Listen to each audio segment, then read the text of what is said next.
Bismillahirrahmanirrahim. Assalamualaikum warahmatullahi wabarakatuh. Selamat pagi. Perkenalkan, saya Sentot Novianto, dosen tetap Teknik Mesin dari Fakultas Teknologi Industri Universitas Trisakti. Saat ini saya akan menyampaikan tentang pernyataan diri dosen unjuk kerja Tridharma Perguruan Tinggi, di mana saya akan menyampaikan tentang dalam pembelajaran. Dalam pernyataan ini saya menyampaikan bahwa saya sebagai dosen perpindahan panas, ya, yang salah satu mata kuliah wajib dari program studi teknik mesin, di mana perpindahan panas tersebut dibagi menjadi dua, yaitu perpindahan panas 1 dan perpindahan panas 2, di mana perpindahan panas 1 mempunyai capaian pembelajaran lulusan agar mahasiswa mampu menerapkan pengetahuan matematika, ilmu pengetahuan, dan atau material, teknologi informasi, dan keteknikan untuk mendapatkan pemahaman menyeluruh tentang prinsip-prinsip keteknik mesinan. Jadi dalam mata kuliah perpindahan panas 1 ini, mahasiswa akan mendapatkan capaian pembelajaran mata kuliah seperti mampu menguasai teori tentang perpindahan panas konduksi, konveksi, dan radiasi, dan juga akan mendapatkan atau mampu menguasai pemahaman tentang perpindahan panas konduksi pada permukaan dari sirip atau fin.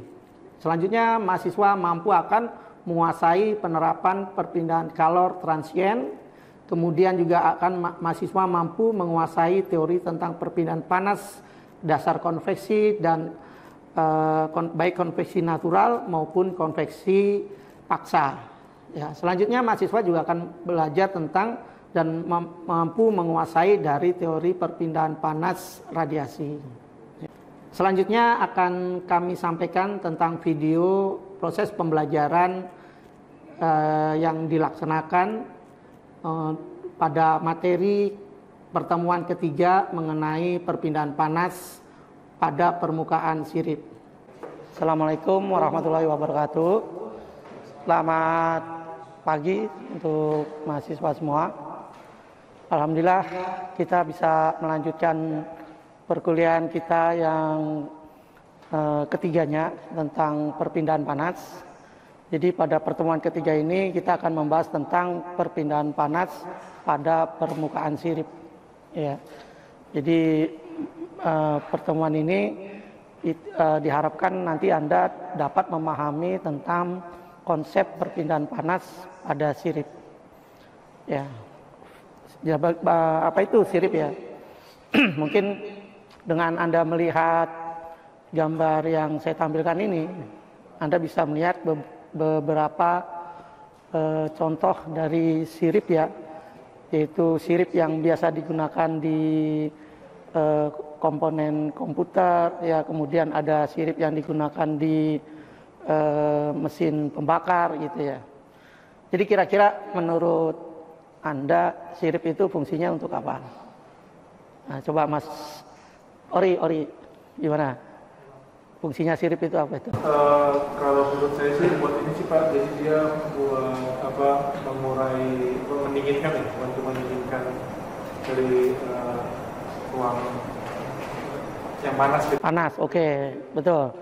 Jadi fungsi sirip itu dia berfungsi untuk memindahkan, mentransferkan panas dari komponen yang dimaksudkan. Jadi contohnya di sini ada komponen elektronik, misalnya di sini ada IC, ya, atau di komputer ada mikroprosesornya. Itu dia akan selalu menghasilkan panas. Ya. Nah, kita tahu kalau di komponen elektronik itu semua peralatan elektronik, entah resistor, entah IC, itu dia mempunyai temperatur kerja, ya, range temperatur kerjanya. Ketika dia bekerja di temperatur kerja tersebut, maka komponen tersebut akan bekerja sesuai dengan fungsinya. Tapi kalau temperaturnya itu melebihi dari temperatur kerjanya, maka komponennya nilai kerjanya akan turun dan bahkan bisa error. Seperti misalnya resistor, kalau misalnya dia 10 ohm, pada temperatur ruangan, maka pada temperatur yang lebih tinggi nilai resistornya itu akan berubah.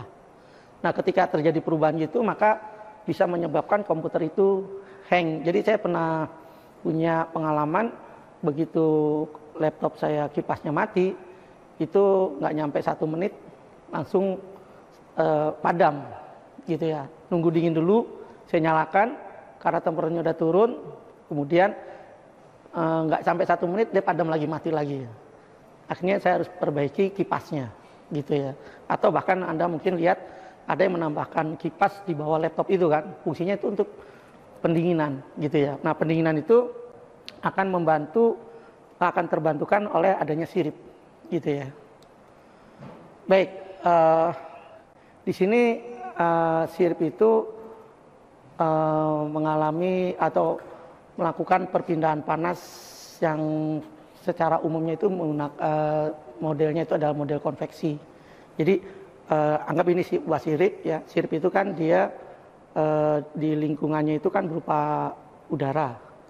Ya, perpindahan panas yang sudah kita pelajari di pertemuan pertama itu ada perpindahan panas konduksi, yaitu perpindahan panas yang melalui media padat, di mana pada media padat tersebut ada beda temperatur, baik di antara dua sisi, misalnya kiri sama sisi kanan itu ada beda temperatur, maka di situ akan ada perpindahan panas, ada perpindahan kalor. Ya. Nah, kemudian mekanisme yang kedua adalah konveksi, yaitu perpindahan panas melalui permukaan benda padat ke fluida yang ada di sekitarnya, apakah itu air, apakah itu udara. Itu namanya konveksi. Dengan catatan harus ada beda temperatur antara permukaan dengan ruangannya ini. Jadi misalnya di sini temperaturnya 40, ruangannya 30, maka di situ ada indikasi terjadinya perpindahan panas. Jadi perpindahan panas itu indikasinya adalah beda temperatur, gitu ya.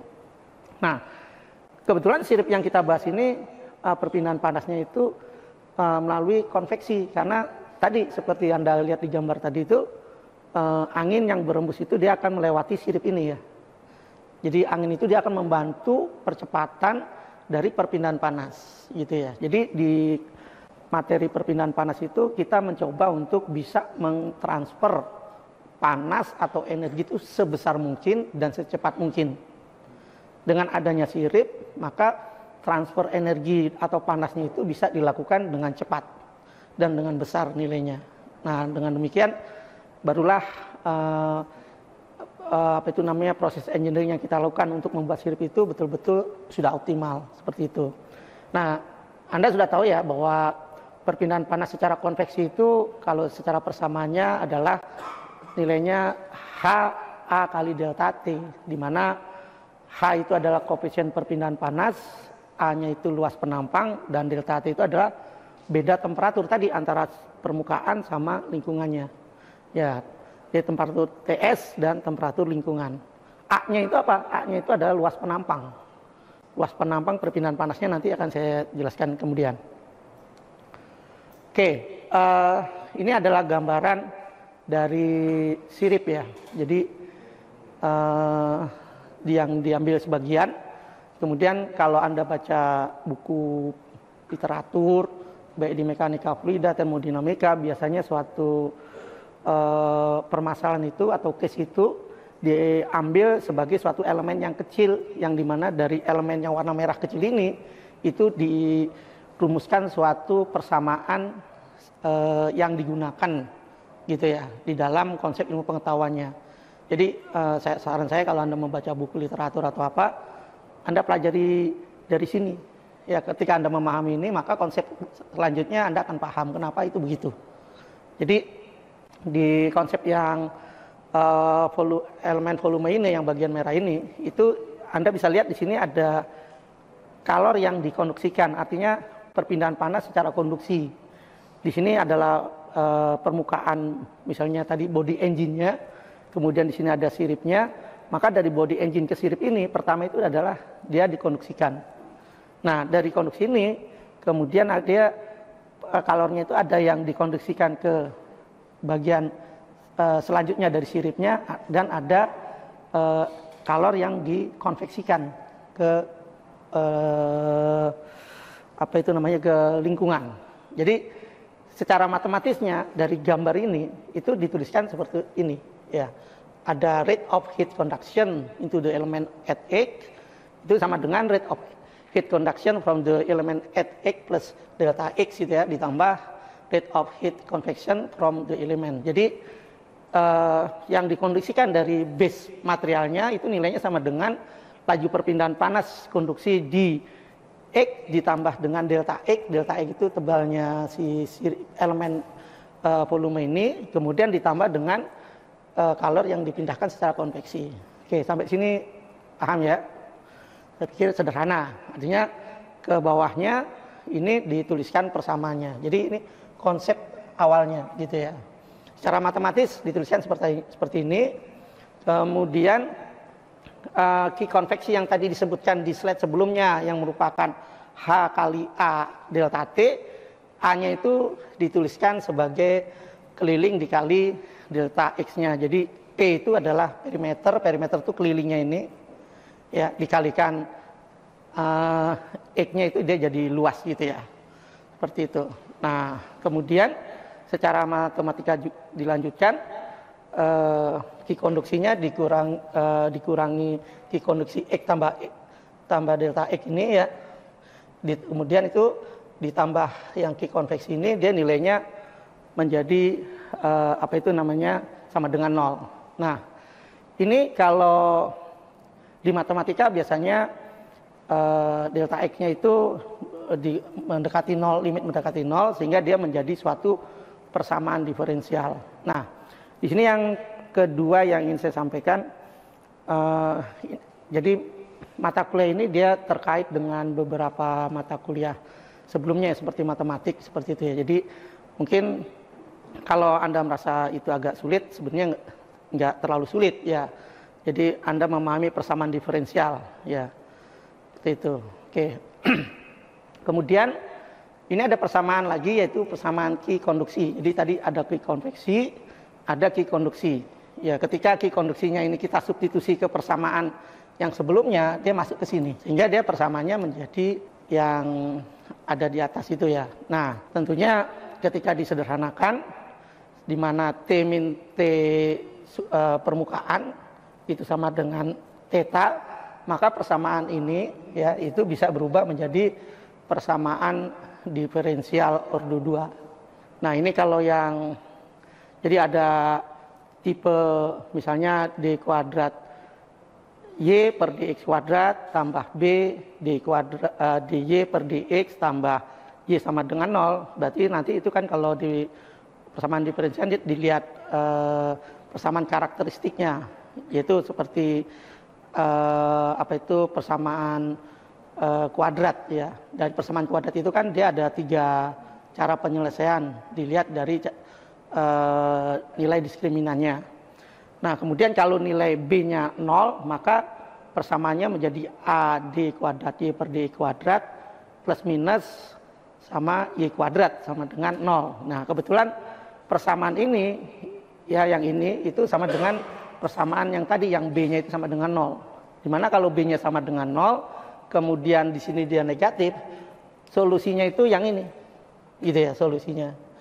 Solusinya CE pangkat AX tambah C2E pangkat min AX. Jadi ya keunikan yang satu yang ingin saya sampaikan ke Anda itu adalah di situ ada bilangan E. Ada yang tahu bilangan E itu bilangan apa? Masih ingat nggak? Bilangan Euler. Euler itu nilainya 2,718281 dan seterusnya. Ya, dia disebut bilangan natural. Ya, jadi yang harus, ya saya suka menjelaskan ini karena Euler itu orang matematikawan buta, yang dia bisa menghitung perkalian lebih dari 12 digit di kepalanya, dan dia yang menemukan bilangan Euler ini. Yang ingin saya sampaikan adalah setiap fenomena yang hubungannya dengan peristiwa alam natural, entah elektrik, entah getaran, entah apapun, itu kalau dibuat persamaan matematikanya biasanya memuat bilangan E. Gitu ya, nanti kita coba seperti apa. Lihat ya. Oke, jadi Oke, yang pertama yang spesifik temperatur tadi. Ya, yang di sini disebutnya sebagai infinite long fin.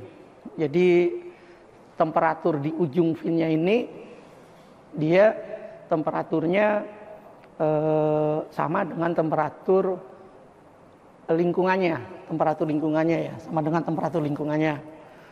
Dia disebut infinite long fin itu artinya kalau finnya itu kita buat panjang, maka ujungnya itu nanti itu akan sama dengan temperatur lingkungan.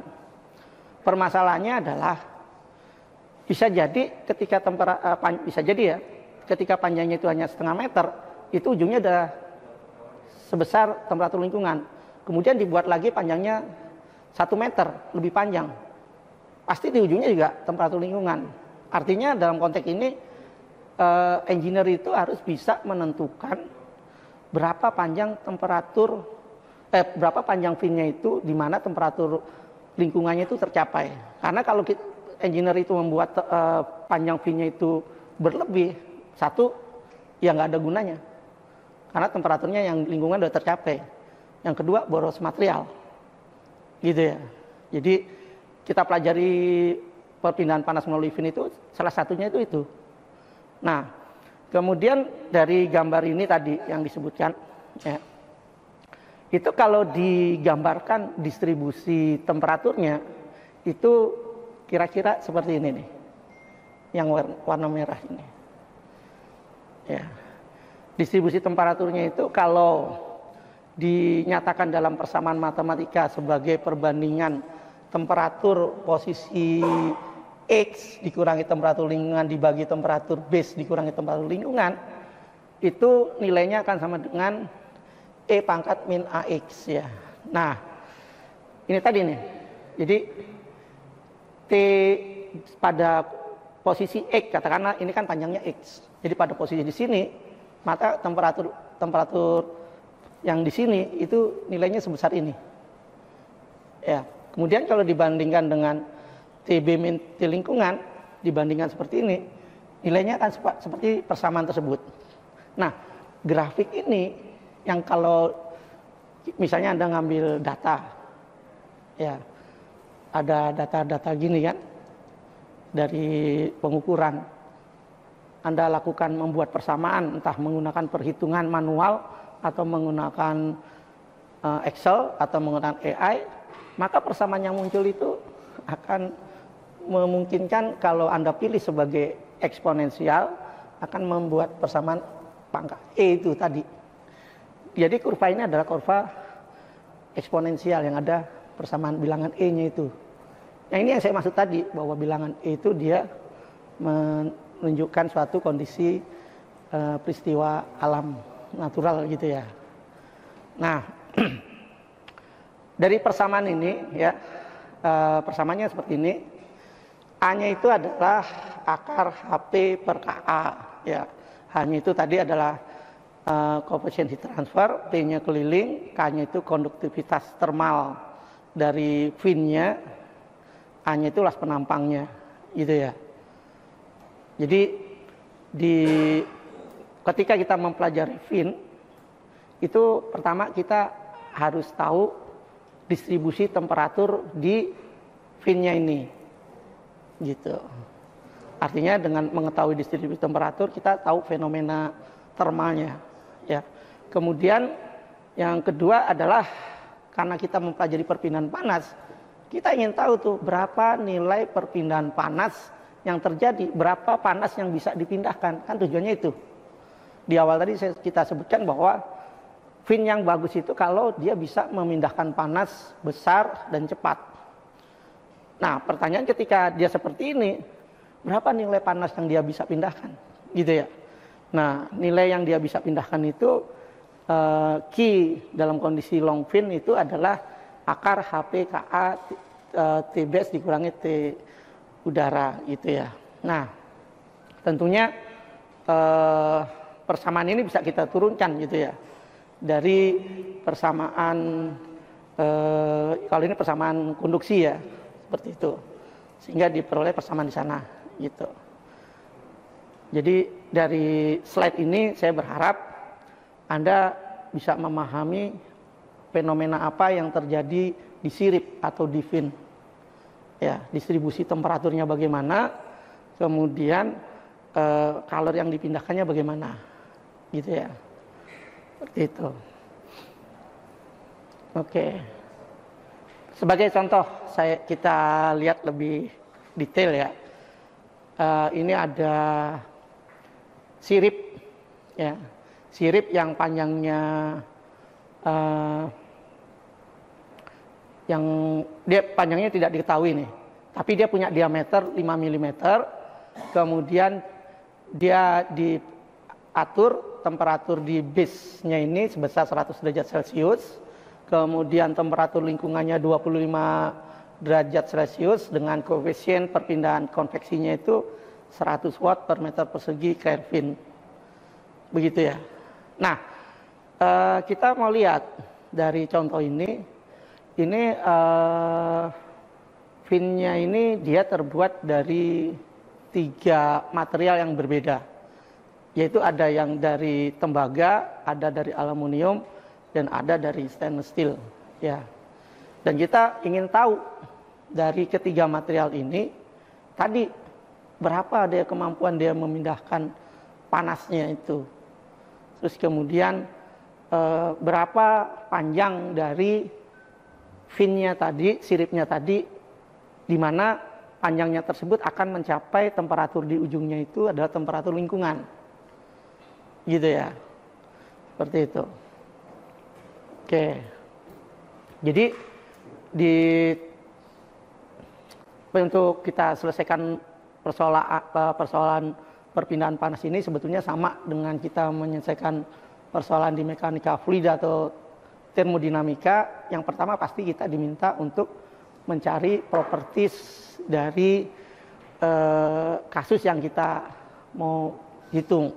Jadi mekanika fluida, termodinamika, perpindahan panas, prosedur untuk menyelesaikannya itu mirip. Yang pertama properties.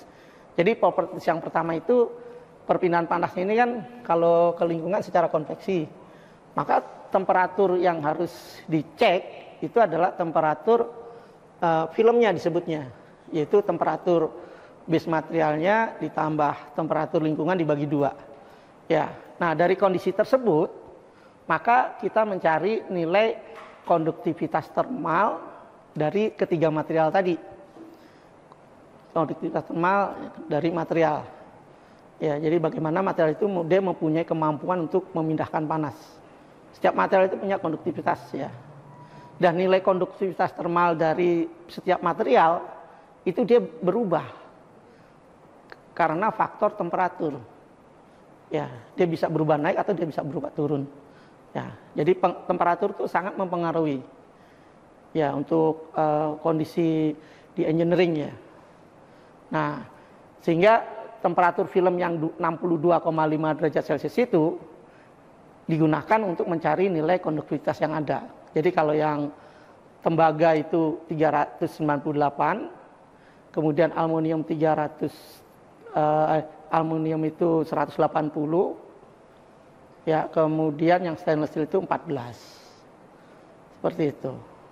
Nah, kemudian dari kasus tersebut kita bisa lihat persamaan temperaturnya. Persamaan temperaturnya itu dapat dari mana? Itu dari persamaan ini, ya. Persamaan ini. Ini kan persamaan distribusi temperaturnya. Artinya kalau kita mau mencari nilai Tx-nya, temperatur pada posisi X, ini temperatur pada posisi X itu nilainya akan sama dengan ini. Ini dari persamaan yang tadi saya tunjukkannya. Seperti itu. Kemudian pangkat min mx, m-nya itu yang tadi disebutkan HP per Ka C gitu ya, pangkat setengah. Nah, dari persamaan itu diperoleh nilai M-nya ya, untuk koper 14,2, untuk stainless steel 21,2, dan untuk untuk aluminium 21,2, dan untuk stainless steel 75,6 gitu ya. Kira-kira mudah kan ya? Bagaimana awal kita bisa mengecek distribusi temperatur pada suatu sirip, gitu ya. Kita tinggal menggunakan persamaannya yang ada, gitu ya. Kemudian ini kita lihat hasilnya. Ya. Hasilnya ini dia berupa grafik ya, yang bisa kita lihat di sini ada 3 grafik: material tembaga, material aluminium, dan material stainless steel, gitu ya. Kemudian kita lihat di sini ada temperatur lingkungannya yang 25 tadi, ya, temperatur lingkungannya. Dari gambar ini, ya, dari distribusi temperatur yang pada tembaga misalnya, dia distribusi temperaturnya itu yang ini, dia landai. Tapi yang stainless steel dia curam. Ya, dari sini kita lihat pertama yang tadi tentang panjang sirip. Jadi untuk sirip yang dari tembaga, dia mempunyai sifat ujung temperaturnya itu sama dengan temperatur lingkungan itu pada saat panjangnya itu 30 cm atau 300 mili. Sedangkan untuk yang aluminium itu sekitar 200 gitu ya. Dan untuk stainless steel dia panjang sekitar 50. Nah, ini jadi gambaran. Ya, kalau kita sebagai engineering mungkin pertimbangannya itu teknologinya itu kan, panjangnya, dan juga tentang yang paling penting adalah kalor yang dipindahkannya, itu yang paling dominan. Ya, nah kalor yang dipindahkannya itu tadi ya, yang di slide sebelumnya itu persamaannya itu adalah ini ya, akar HP KAC theta B ya, temperatur dikurangi T lingkungan itu sama dengan theta B. Ya, itu kalau kita masukkan ke persamaan nilai-nilai yang ada itu ke dalam persamaan tersebut, kita bisa lihat bahwa perpindahan panas melalui tembaga itu 8,3 watt. Sedangkan untuk aluminium 5,6 dan stainless steel cuma 1,6 watt. Jadi Anda lihat, secara energi atau kalor atau panas yang dipindahkan, pakai tembaga itu lebih bagus, paling bagus dia. Paling jelek stainless steel. Tapi kalau dari sisi material yang digunakan panjangnya itu, si stainless steel cukup 5 cm. Tapi tembaga harus 30 cm. Gitu ya. Nah, itu jadi suatu pertimbangan, Kak. Jadi kalau kita kerja di suatu industri kan pertimbangannya nggak hanya materialnya, nggak hanya perpindahan panasnya kan. Tapi kalau di engineering ya perpindahan panasnya. Tapi kalau udah masuk sisi manajemen mungkin sisi ekonominya, gitu ya, ekonomisnya. Jadi itu pertimbangannya cukup banyak. Tapi di sini kita fokuskan bahwa yang Anda pelajari itu adalah bagaimana distribusi temperatur dan perpindahan panasnya. Baik, mungkin itu aja ya yang bisa kita diskusikan hari ini dari materi perpindahan panas pada permukaan sirip. Ya, mudah-mudahan mendapatkan gambaran dan melengkapi dari pemahaman Anda tentang mata kuliah perpindahan panas. Oke, baik, terima kasih. Assalamualaikum warahmatullahi wabarakatuh. Baik, demikian tadi cuplikan dari video pembelajaran yang kami sampaikan. Mudah-mudahan dari video pembelajaran ini bisa menambahkan ilmu pengetahuan bagi mahasiswa maupun khalayak yang membutuhkannya. Terima kasih kami ucapkan atas perhatian yang telah disampaikan. Assalamualaikum warahmatullahi wabarakatuh.